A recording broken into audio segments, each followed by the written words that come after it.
This is the prologue, well, one of many prologues to the video diaries that I will be making in the next couple of months until I find a diagnosis or treatment or until I'm hospitalized.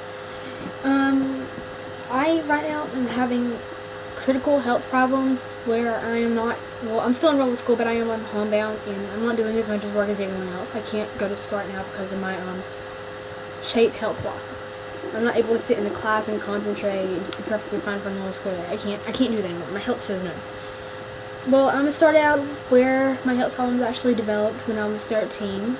They're completely different than what I have now, but it's like something every time.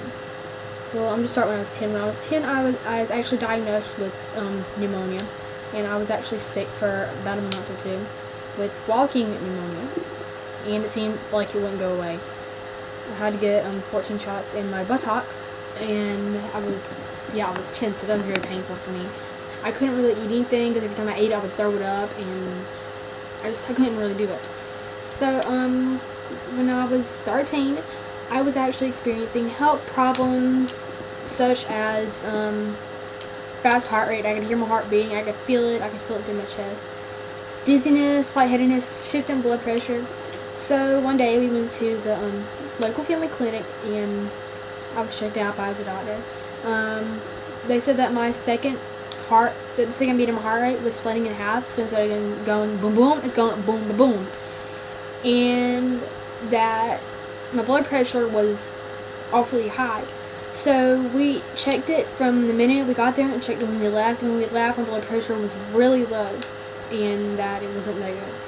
So they referred me to a pediatric cardiologist from Duke, Dr. Carboni, and we visited a children's clinic out of town, and we discussed with him the symptoms I was having and how they were keeping me from doing my schoolwork and all that, which they really were, because I couldn't really sit in class without being really lightheaded. I couldn't even just. So Dr. Carboni, checked my blood pressure. He had to stand up, sit down, and stuff, and he diagnosed me with vasovagal syncope. Vasovagal syncope is when your blood pressure shifts so quickly, like it could be really high and then just drops so fast, so suddenly, that it can cause you to pass out and have a seizure. Well, that never happened to me. I've never actually passed out in my life, never had problems with that, never had a seizure. I don't see how it could have possibly been vasovagal syncope, therefore it was a misdiagnosis. So, we tried to get a follow-up checkup to put me on homebound because it was still affecting me. I couldn't really sit in class at all because I'd be lightheaded and dizzy all the time, getting constant headaches, and it really wasn't perfect shape for me to even be doing schoolwork in because my grades were actually falling behind because I couldn't concentrate on anything. I was having headaches. He never contacted us back, although in the meantime he actually did write us a letter to give to the school letting them know that I should be a part of physical activities, so I should be put on lots of fluids, because the blood in my arms and my legs, you can't really tell right now, but it strains and the blood is pooling. So that was really another problem. My blood still strains now, but it was straining a lot when I was 13. So he put me on salt tablets to take my amount of water to help create more blood.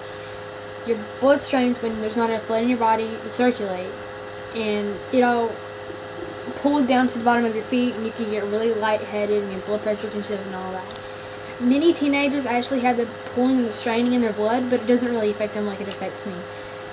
So, Dr. Carboni never did contact us back.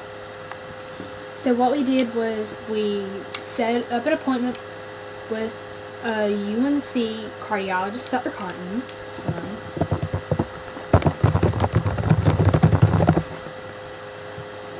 And we were examined. I was examined, and he said that it couldn't have been vasovagal syncope because I've never had any history of passing out, or neither did anyone in the family. Neither did anyone have problems with their heart, except for my grandpa, my dad's side of the family. He has a pacemaker now, but that although it not affect me. And so he said that it was probably just a hormonal problem. I would eventually outgrow it. Well, thank God I actually did when I actually entered school this year, when I turned 14. But back to the story. the school, although it was being very sophisticated and picky about what information they were receiving, they would request more to make sure that I was valid and it was a full-on diagnosis, and it was getting very annoying. Dr. Carboni still did not contact us back. So I was eventually put on homeschool because I couldn't sit in class, I couldn't get any work done. But I felt a whole lot more relieved, so I didn't have to do so much work. So it was really helping me. So we scheduled an appointment with the cardiologist professor that is one chair above Dr. Carboni.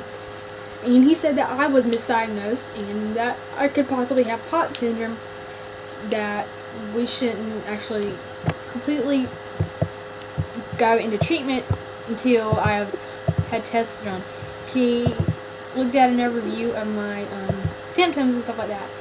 And POTS is actually, when you stand up too quickly, your blood pressure can shift so much, you'll get a headache and you'll get dizzy. And it's just, it happens to the majority of people, but it can be for anyone in all ages. But it's pretty much the body's ability to just pull the blood in time, and they thought that I had that because I'd had the straining and stuff when I'd stand up, but when I shake my hands when I was straining, it would completely go away, but it would come back. Although I was not fully diagnosed, and I was still on the salt pills, and so we left it at that. It wasn't until a month or two later, my symptoms actually started slowing down. I didn't really have so much problem though, and that's pretty much when I was actually free of any cardiology problems. I had no problems with blood pressure or anything like that. So it was hormonal and it did wear off very easily. I'm glad though, because that was pretty tough for me to deal with.